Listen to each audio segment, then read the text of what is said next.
empirical formula. What is an empirical formula? An empirical formula is the most reduced form of a formula. In essence, it tells you what is the ratio between the elements in a formula. Okay, so for example, let's say you found this formula, H4O2.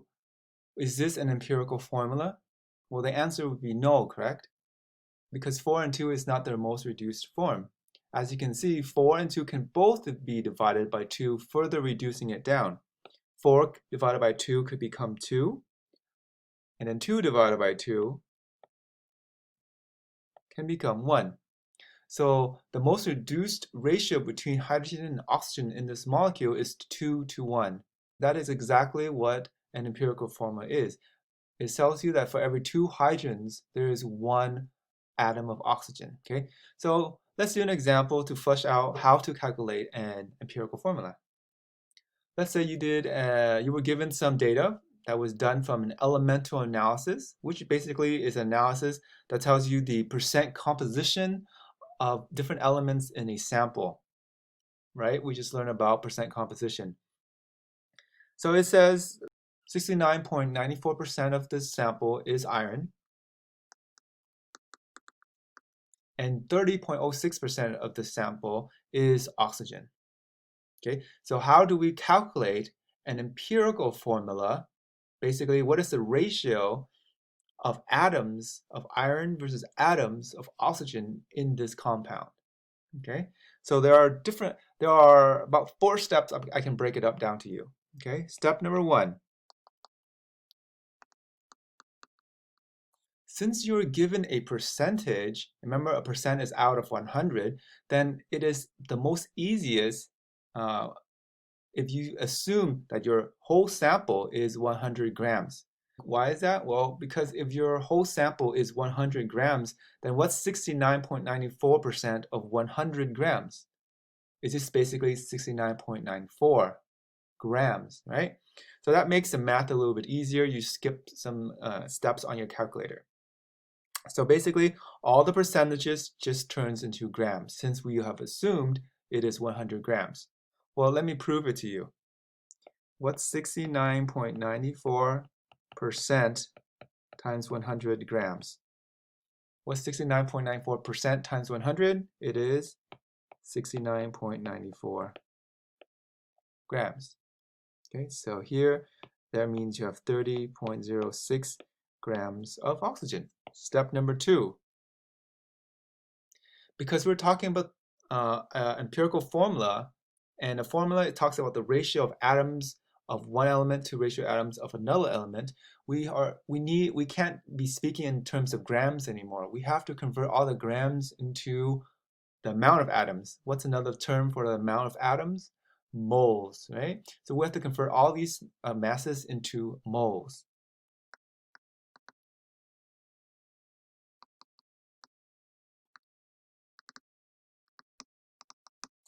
And how we're going to convert grams of an element to its moles? Using its molar mass. Yep. Okay, so let's see this. We have 69.94 grams of iron. We must convert that into moles of iron. How do we get its molar mass? From the periodic table.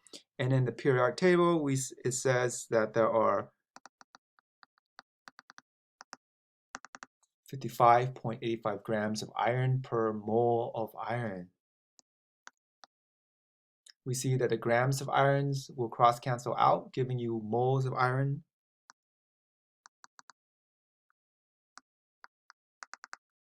.252 moles of iron. I'm running out of space, so I'm going to delete some things here. What about oxygen? What's the molar mass of oxygen?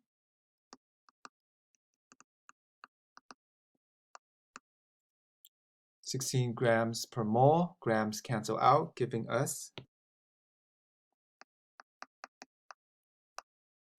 1.879 moles of oxygen. So what does that tell us? That tells us for every 1.252 moles of iron, there are 1.8 1.879 moles of oxygen.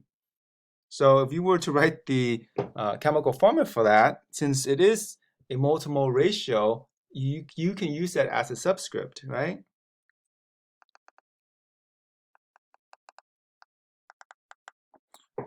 Can you write iron subscript 1.252, oxygen subscript 1.879? It doesn't work out that way, right? Because in the chemical formula, we have to use whole numbers. So how, even though this is the correct ratio between iron and oxygen, you can't use these. We have to use whole numbers.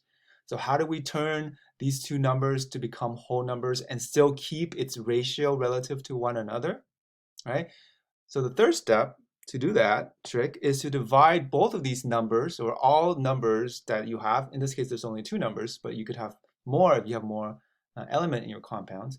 But in any case, you divide these numbers by the smallest of the numbers. So in this case, iron is a smaller number.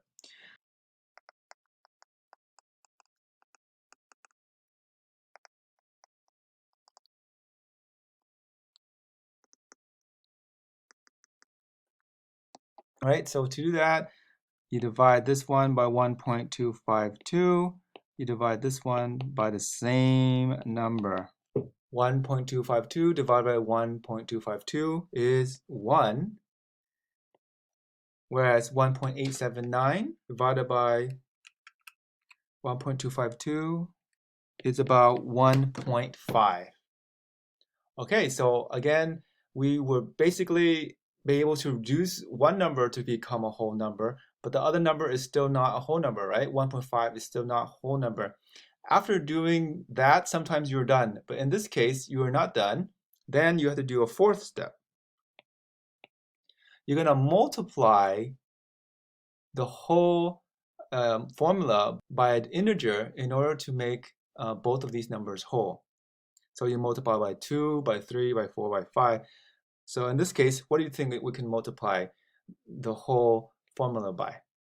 If you multiply it by 2, what do you get? Fe1 times 2 is 2. What is 1 oxygen? What is 1.5 times 2? 3. Yay! So you have now a whole number for iron and a whole number for oxygen. So therefore, this will be your empirical formula finally. So there's 4 steps. Okay, so let's go back and write that fourth step in.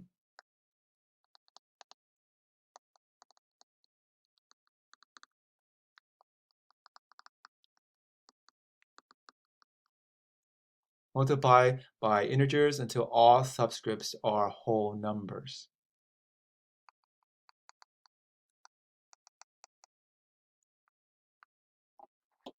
All right, so now let's talk about molecular formula and how molecular formula is different from empirical formula. So to illustrate this point, let me give you 2 examples. Our first molecule of interest is acetylene, which has a formula of C2H2. Our second compound, C6H6, is benzene. What do you notice about these 2 molecules? Right? If you reduce both of these molecules down to its empirical formula, what do they have in common? They have a ratio of the same amount of hydrogens as carbons, right? So you can say that it's a C1H1, 1 carbon for every 1 hydrogen. Or again, we don't write ones when it is a subscript. So you can say the empirical formula for these molecules, they are both CH. Okay, so that's the difference between a molecular formula and an empirical formula. An empirical formula tells you just the simplest ratio between the elements, whereas the molecular formula tells you the exact amount of atoms of a particular element in that compound. So for example, acetylene has 2 carbons and 2 hydrogens, whereas benzene has 6 carbons and 6 hydrogens, right? That's the exact amount of atoms that they have. And this is important because acetylene and benzene are totally different substances, right? Acetylene is a gas, and it's actually a gas that is the highest temperature when you burn it. So because it has such a high temperature when you burn this gas, it's used to cut metal or even to weld them together. Whereas benzene is a liquid, and it's a solvent actually that is involved in a lot of organic chemistry. Okay, so they're very totally different compounds from each other than the fact that they have the same empirical formula. They both have the same percent composition. They have 92.3% carbon and 7.7% hydrogen by mass. All right, so how do you calculate the molecular formula?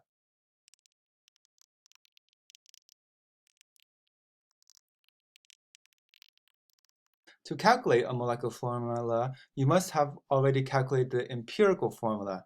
So in this example, the empirical formula is given to us already, CH, a ratio of 1 to 1. But if that wasn't given to you, if a percent composition was given to you, only then from the percent composition, you have to calculate the empirical formula just like we did in a few minutes ago. But in this case, it's already given to us, okay? So to calculate the molecular formula, an additional piece of information must be given besides the empirical formula. You also must know the molar mass of the molecule itself. In this case, it's 26.04 grams. So from this information, how do you go about calculating the molecular formula? The first thing you have to do is calculate what is the total mass from the empirical formula, right? So the empirical formula has a mass of what? Carbon is 12.01. Hydrogen has a mass of 1.01. Right? So together they are 13.02 grams, right? So if we just have one carbon and one hydrogen, will that give us a molar mass of 26.04? It doesn't, right? We're short. So we need to multiply this by a certain factor, right? It's just not a CH anymore, but we need to multiply it by an integer, another subscript, to amplify it until we get to the molar mass. So what does that mean mathematically, right? So that means that if we get the molar mass of just CH, which in this case is 13.02 grams, and we multiply it by the subscript N, we should be able to get the actual mass, 26.04. Okay, so then how do you get N? Well, mathematically, that's just 26 divided by 13.02 grams, right? Therefore, grams goes away, N here is equal to 2. All right, so our answer then, since we found out what N is, our answer is can be written like this, or more practically, is C2H2 is our answer. So you can always check your work by calculating the actual molar mass of the compound that you have proposed, in this case, C2H2. Since you have 2 carbons, you can say it's 2 times 12.01. And 2 hydrogens, you can say 2 times 1.01. To add them up, what do they become? 26.04 grams. They're the same number, so you know you have the correct molecular formula, right? So these kind of problems, you will always know you are correct because you can check it yourself.